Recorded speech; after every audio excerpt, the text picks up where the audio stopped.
Salut la famille, j'espère que vous allez bien. Alors aujourd'hui, on va parler de maîtrise et on va parler du CFA. Parce que souvent, je me fais demander, oui, pour avancer ma carrière en finance, est-ce que c'est mieux de faire un MBA? Est-ce que c'est mieux de faire le CFA? Du coup, aujourd'hui, on va en parler. Je vais vous donner mon avis sur la question.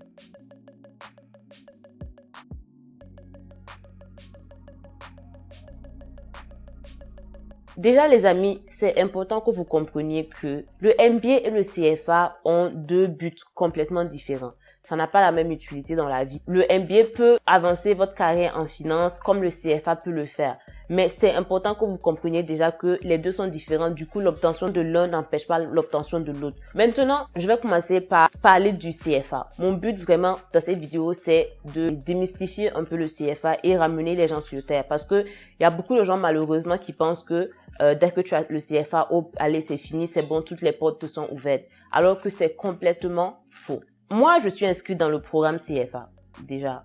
J'ai passé le niveau 1, j'ai passé le niveau 2. Je devais passer le niveau 3 l'année dernière, en novembre, mais j'ai retiré ma candidature à la dernière minute pour deux raisons. La première raison est vraiment la raison principale, c'est que j'étais fatiguée. À cause de Covid, ils ont repoussé l'examen 2 fois. Donc, ça fait que moi, j'ai dû étudier pour l'examen 2 fois. Vous savez que ces examens-là, c'est des examens qui sont vraiment difficiles, qui demandent beaucoup de temps de préparation. Moi, j'avais déjà étudié 2 fois pour le même examen. Donc, la troisième fois, j'étais genre, non, moi, je suis fatiguée. Surtout que Covid a vraiment été une période très difficile sur mon mental. Donc, je me suis dit, je vais pas me lever encore, ajouter du stress dans ma vie en me mettant à étudier pour la troisième fois pour un examen. La deuxième raison, c'est que CFA ne m'avance à rien à l'heure actuelle là. Ça ne va pas m'aider dans ma carrière. Le CFA, il est fait pour ceux qui veulent travailler dans la gestion de portefeuille ou dans la gestion de patrimoine ou dans le marché des capitaux ou en tant que equity analyst ou fixed income analyst. Le CFA, c'est pas pour les gens comme moi qui travaillent en banque et qui font des crédits, qui octroient des prêts aux petites et moyennes compagnies, en fait. Et moi, j'ai l'intention de rester dans ce secteur-là. J'ai l'intention de rester dans le crédit aux compagnies.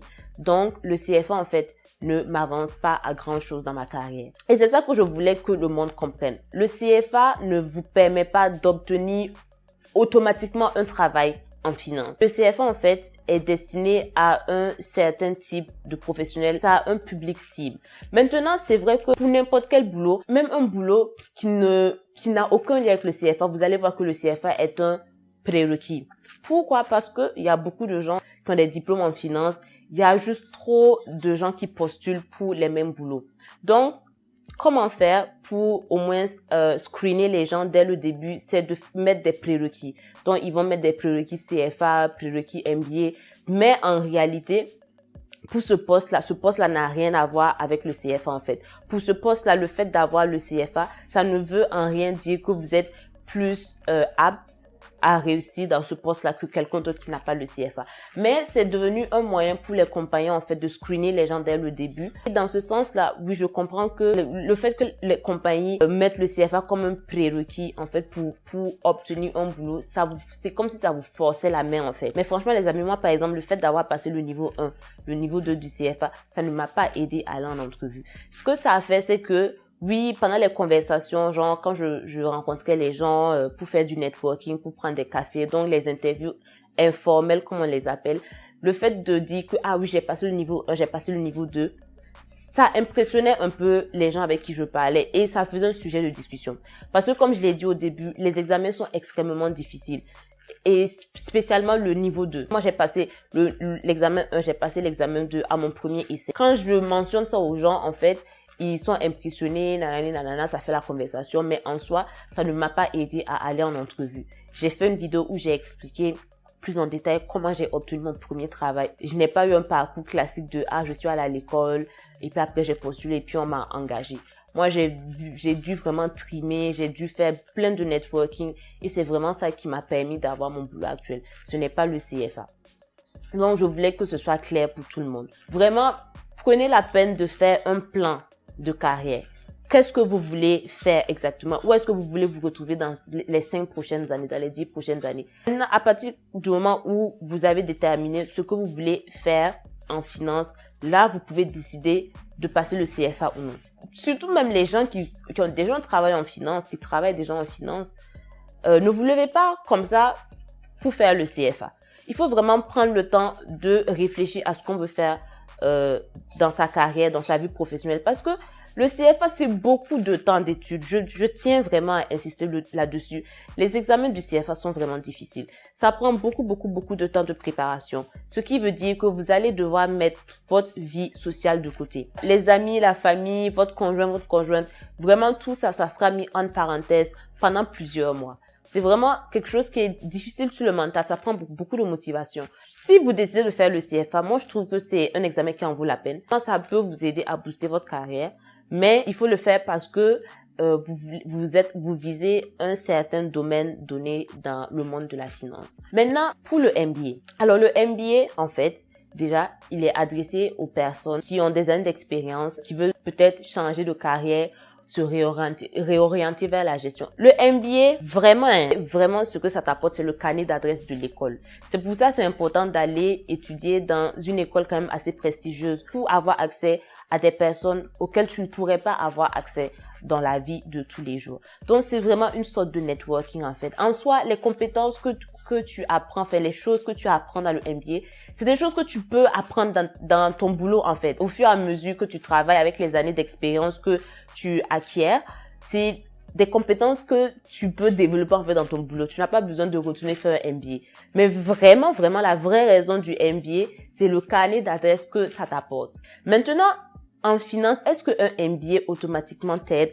Moi, je sais que un MBA peut t'aider à augmenter ton salaire. Déjà, même moi, je sais que dans mon boulot, moi, je n'ai pas de MBA, je n'ai pas de maîtrise. J'ai juste mon bac. Mais je sais que dans mon boulot, quelqu'un qui a une maîtrise va gagner plus, son salaire sera plus élevé que le mien. Il n'y a même pas de débat, il n'y a même pas de discussion. À compétence égale, à nombre d'années d'expérience égale, si quelqu'un qui a une maîtrise aura un salaire plus élevé que le mien. Donc déjà, dans ce sens-là, je pense que c'est une bonne chose d'avoir une maîtrise. Mais est-ce que en soi, vraiment, côté compétence, côté connaissance, est-ce que ça va t'aider en tant que tel à booster ta carrière en finance? Encore une fois, ça dépend des domaines. Il y a certains domaines où un MBA n'est même pas requis, en fait. Par exemple, si vous faites du trading, vous allez aller faire un MBA en trading pour faire quoi? Vous êtes trader. Il y a pas de raison, en fait, pour faire un MBA. Ou par exemple, si vous êtes en investment banking. Même ça aussi, il n'y a pas vraiment de raison d'aller effectuer un MBA. Ou si vous travaillez comme analyste dans un hedge fund. Vous voyez, c'est des boulots comme ça où vraiment le MBA, à mon avis, ce n'est pas nécessaire à moins que vous voulez vous réorienter dans un autre domaine. Je sais que j'ai pris l'exemple de investment banking. Je sais que ce secteur-là souvent engage des gens qui ont effectué un MBA. Donc, si vous êtes dans un autre domaine, dans un autre secteur de la finance et vous aspirez à travailler comme investment banker, vous pouvez retourner aux études, aller faire votre MBA dans une école prestigieuse, bien évidemment. Et après ça, maintenant, essayez d'intégrer le domaine de l'investment banking. Encore une fois, ça revient à ce que j'ai dit un peu plus tôt. Il faut savoir ce que vous voulez faire avec ce diplôme-là. On fait pas le MBA juste pour le faire. Il faut avoir un plan en tête. Il faut avoir un plan de carrière sur les prochaines 5-10 ans. OK, je vais faire mon MBA, mais en soi, qu'est-ce que je veux faire avec? Il faut voir le domaine qui vous intéresse. Parce que comme je l'ai dit, c'est pas tous les domaines qui requièrent un MBA. Maintenant, si le domaine que vous voulez, vous avez fait vos recherches, vous voyez que, pour maximiser vos chances d'aller dans ce domaine-là, il faut que je fasse un MBA, comme par exemple le domaine de la consultation.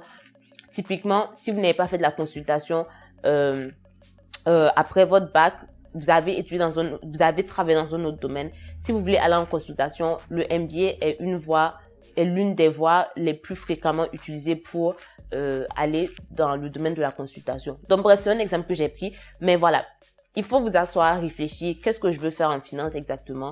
C'est quoi les moyens qu'il me faut pour arriver là où je veux arriver, et en fonction de ça maintenant, commencer à bouger vos pions. Donc, voilà, c'est vraiment mon point de vue sur la question MBA ou CFA. Est-ce que les deux peuvent booster votre carrière en finance ou vous aider à avoir une carrière en finance? Oui, ça peut, mais il y a certaines certifications qui vont vous aider plus que le CFA. Il y a certains diplômes qui vont vous aider plus que le MBA à intégrer le domaine que vous voulez intégrer en finance. Ne vous lancez pas dans quelque chose juste parce que c'est la mode, juste parce que tout le monde est en train de le faire. Si vous faites quelque chose, assurez-vous que c'est vraiment pour les bonnes raisons. Voilà. Donc, comme d'habitude, j'espère que vous avez kiffé cette vidéo. Portez-vous bien et voilà, on se dit à la prochaine. Bye.